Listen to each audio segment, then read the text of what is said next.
கோழிதன் குஞ்சுகளை கூட்டி சேர்ப்பது போல கோழி தங்குஞ்சுகளை கூட்டி சேர்ப்பது போல கூவி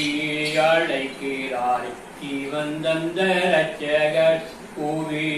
அழைக்கிறார் ஜீவன் தந்த ரட்சகர் தாக்கு போக்கு சொல்லாமல் ஜல்தியாய் ஓடி வந்து தாக்கு போக்கு சொல்லாமல் ஜல்தியாய் ஓடி வந்து காக்கும் செட்டைகளின் கண்டடைவாரத்திப்போ காக்கும் செட்டைகளின் கண்டடைவாரத்திப்போ இனமோ ஜெபிப்பதாலும் வேதவாதிப்பதால் இனமோ ஜெபிப்பதால் வேதவாதிப்பதால் சிட்டமாய் ஏசினார் செட்டையிங்கிருப்பார் சிட்டமாய் ஏசினார் செட்டையிங்கிருப்பார் அல்லேலூயா அல்லேலூயா அல்லே